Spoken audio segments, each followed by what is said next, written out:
Hello there, welcome to Fine Line Classics. I'm Simon. This is a 1984 Audi Coupe that Fine Line Classics has for sale. Please take time to have a look. We're going to take it for a drive up the road, tell you all about the car. Those of you that remember them, those that you don't, you all might find it interesting. If you enjoy the video, please like and subscribe. Look forward to your comments in the comments section. Thank you.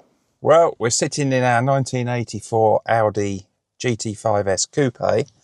This remarkable car harks back to a time when things were a lot simpler. I know this car is very much like the UR Quattro, but it's not in a way. It's something a lot more simple, sophisticated. What we're going to do, we're going to actually fire it up, take it for a spin, talk to you about it, show you how nimble it is and what a lovely car it is. So let's just turn the ignition. Listen to that 5-cylinder growl, and off we go in first gear. Quite nice to drive.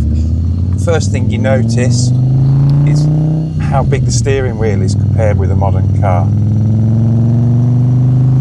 Very thin rimmed, but also very light.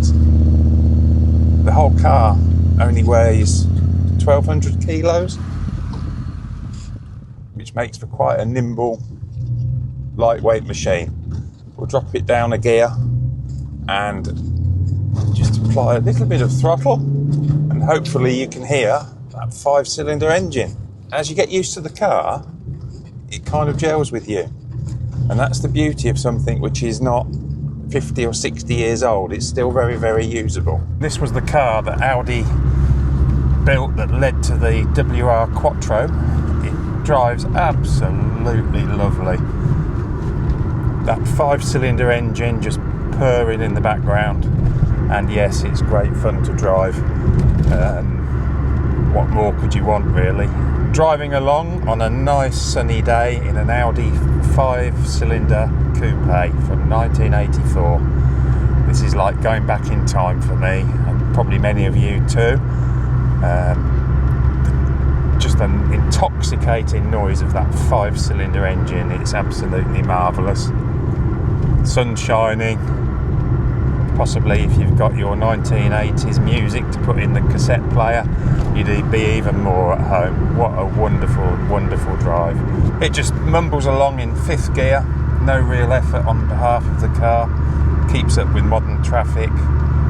Beautiful, beautiful sound from the exhaust. Lovely, lovely car. The steering on this car is really, really good. The car only weighs something like 1,200 kilos, which it's got electric windows, which makes it very light compared with modern cars.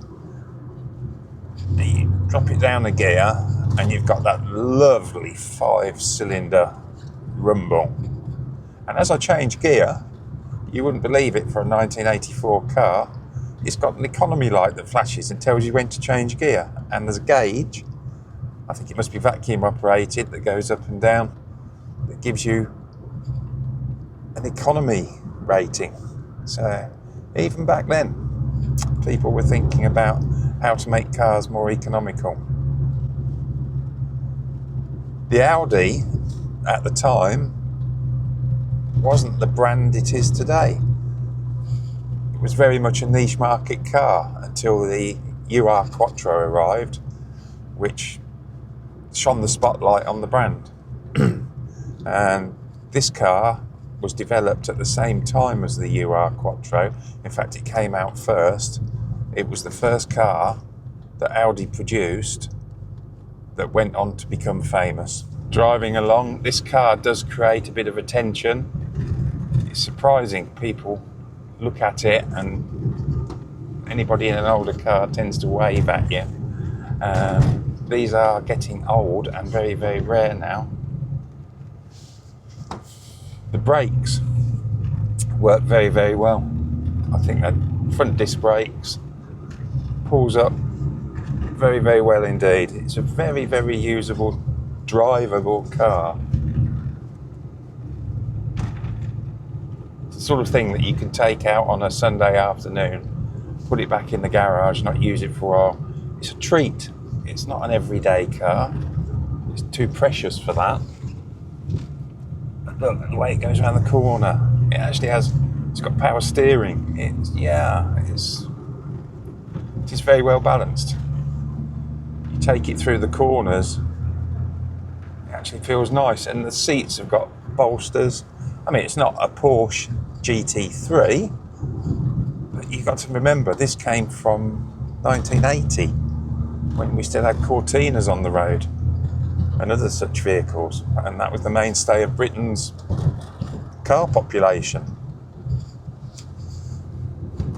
Today you see Audis on the road everywhere. It wasn't the case back in 1984.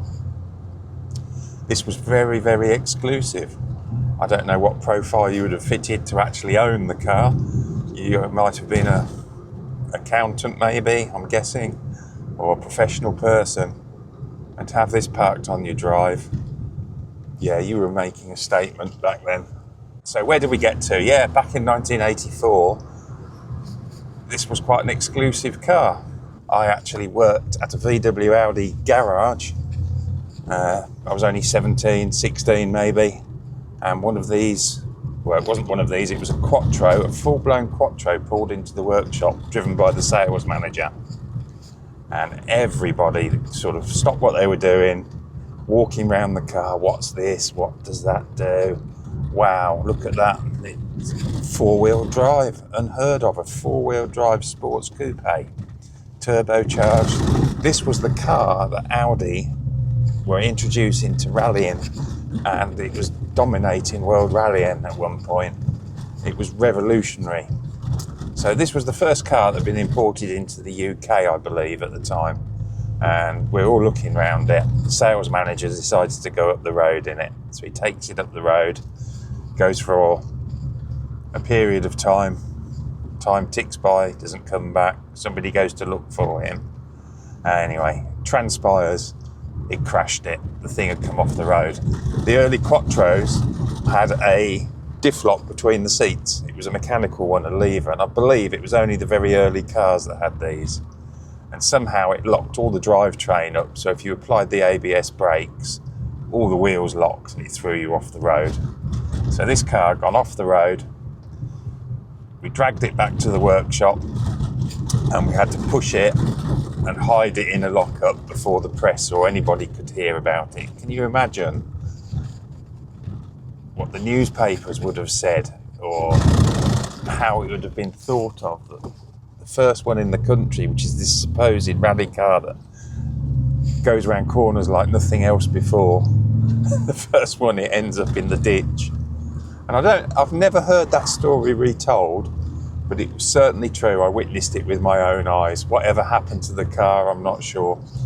From memory, it was a metallic blue left-hand drive, very, very early one, I believe, possibly the first one in the country. So if any of you guys have heard the story, know the story, or know the car, maybe you can comment in the comments. I don't know. Be very interesting to know if anybody could enlighten us on that story. Anyway, back to the car. This Audi is definitely cool. It doesn't sort of shout, look at me. It doesn't show off. It's not cool in a Instagram influencer sort of way. It's just very low key, and it's almost the thinking man's Audi at the time.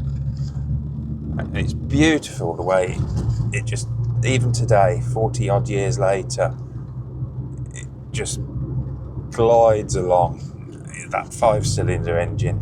Looking out the rear view window, I can see the original dealer's sticker from 1984, and it has a rear wash wipe on it as well, which is pretty advanced for back then. And it also has front and rear seat belts. So if you're planning to take anybody in this car, relatively safe compared with lots of old classic cars. A good motorway cruiser. It actually reminds me again, back when I worked as a young lad at an Audi dealer, we had to go to Milton Keynes to VW Audi headquarters to go and pick a car up. And sales manager then took a young girl out of the office, and dare I say, he was perhaps trying to impress her a bit with his Audi Coupe company car. And I distinctly remember sitting in the back seat. He had Barry White on the radio on this cassette deck, sort of playing the soundtrack to whatever, I can't remember, and me in the back. And he said, "Put your safety belt on, we're going to be doing 90 miles an hour on the motorway." And as an impressionable 16, 17-year-old, I always remember that. And I can remember sitting in the back at the sort of bolstered seats and the smell of the material, and sitting in this one, it brings it all back. And that was a dealer demonstrator. It was nearly new car. And this still smells the same. It's amazing, and it still has that crispness. You could still be in that car back then. Yeah, it really is quite an amazing car. One-off find. Please come and have a look if you're interested in one, or something very nice just to put in your garage. Driving along, listening to the soundtrack of the engine, but we have got the choice of switching on our Blaupunkt Mannheim stereo, which is the original stereo fitted by a dealer back when the car was new. Back in 1984, Audis didn't come with stereos. They came with all the wiring, and they came with the speakers installed. But then when you bought it, you had to specify what stereo you wanted, if anything. And if you didn't want one, you just had a blanking plate. Obviously, the person that bought this car new had a fairly expensive unit, as it was then. And underneath the stereo, we have 3 dials. One shows our oil temperature. The next one shows our oil pressure in the German bar reading, not pounds. That's on number 5, which is at the top of the scale. And then we have a voltmeter, and they're all angled towards you in a classical fashion. Above that, we have the heater controls, and it has 4 air vents in the dash, tweeters on the dash. That was sort of quite an advanced thing back then. And you've got a very clear and concise instrument display. You have your rev counter on the right hand side, speedo on the left, and then a fuel gauge and an economy gauge. So very clear. And then your switches, which are obscured by the steering wheel, but you have a light switch, fog light switch, a warning light switch, and a heated rear window. So comprehensively equipped for a 1984 car. On the left-hand side of the dash is a pocket which has your handbook and your VAG, as it was then, the Volkswagen Audi Group handbook package, which is, I believe, with the car. Electric windows and nice tweed seat trim. Now, it can't be overstated how remarkable the condition of the seats and the interior are on this particular example. The seat material was renowned for disintegrating in the sunlight. And even when they were new, sort of still in the warranty period, seat covers were being replaced where the bolsters were becoming threadbare. We'll do you a walk round video of the car, and you can see just how crisp and nice the interior is. And just down into 3rd gear through these bends, and I'll just slightly accelerate, and you can hear not a quattro, but not bad for a 2-wheel drive machine. And it doesn't feel heavy, it feels very light. These roads are absolutely perfect for this car. Straight into the bends, yeah. This car is nice to drive, definitely. We are lucky in this country, we still have some nice B roads that can be enjoyed with cars like this. I suppose in a way, this is Audi's sensible twin to the Quattro. And you might be forgiven for thinking, read the instruction manual before doing anything interesting. But actually, surprisingly, this is actually a nice car to drive. And I think it's because it has less mechanical complexity. It's lighter, it's nimble. It's a very, very usable car. Now, Fine Line Classics have this car for sale if you're interested. I think we'll show you around the outside and show you inside, and you'll be amazed at the condition of this. It's only done 39,000 miles from new, and much of that time it was stored in storage before being recommissioned, which explains why it's in the condition that it is in. The original owner who purchased the car then passed it on to his son, I believe. It's even got I think it's the Times, a newspaper from the day it was first registered, which is a nice touch in the paperwork. Somebody obviously loved the car at some point to do that. Someone else waving at me. There's a few people out there that obviously remember these when they were new. I'm not the only one.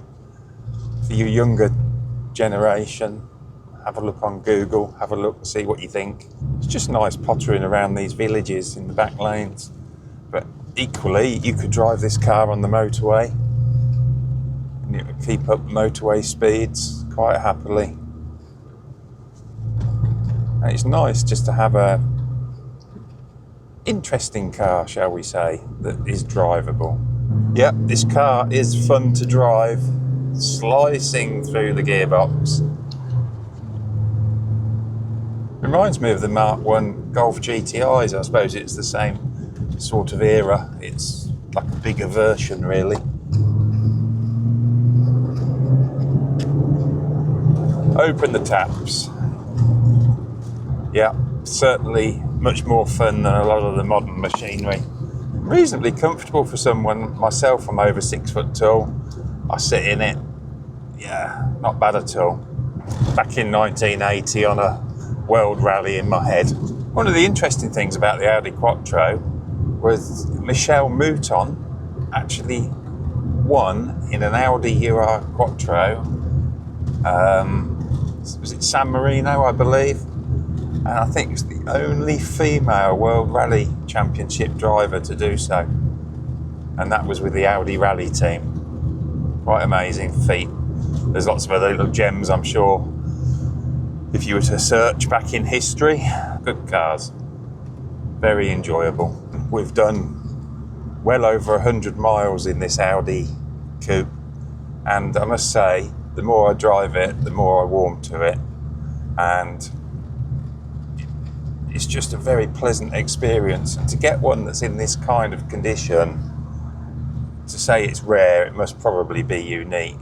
Everything that you look at is really crisp. The switches, the trim, the interior trim, it genuinely is like going back in time. You get into it and it's got, dare I say it, a new car feel. You open the door and it's just crisp and it's lovely. And there's so many of these Audi coupes around the world that you see advertised for probably less money, but there's always something that isn't quite right. They'll say, oh, it's been retrimmed with VW material, and then you look, it isn't actually the VW material, it's different. This one is just correct in every detail. The only thing that it deviates from is it has a stainless steel sports exhaust on it. Now, it depends whether you like the noise of the engine or you want ultimate originality. If you want ultimate originality, then yes, you'd probably put a different rear silencer on it that was original. That can be done.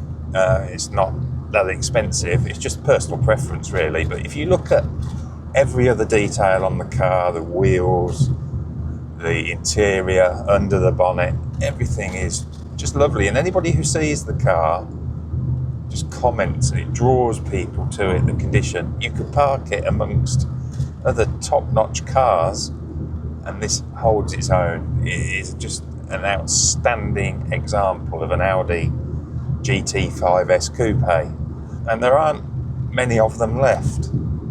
So if you're looking for one, take into account the cost to restore something, and it would never ever be the same. This is a new channel that we've set up at Fine Lines Classic Cars Northampton. Please check us out. We've got various videos of all the cars that we have for sale.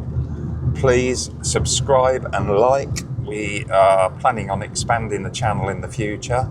If you have anything for sale and we could possibly buy it from you and stick it on the YouTube channel for other people to see, please contact us, or comments in the comments, anything to make it interesting. We were hoping to really engage with you and talk to you about your cars and anything you've got any interest in, some interesting stories, interesting cars, please come forward. Well everybody, that concludes the drive out in the Audi Coupe. As promised earlier, I'm going to now take you for a guided tour of the outside and just show you around the vehicle.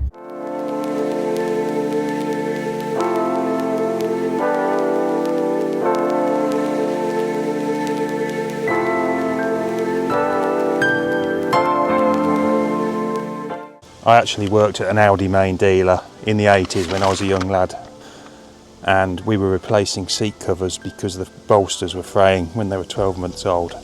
So for one to remain like this, it's a true unicorn. An absolutely beautiful thing to have in your garage, just to even look at. To go out in it, it just evokes so many memories for me and probably many of you.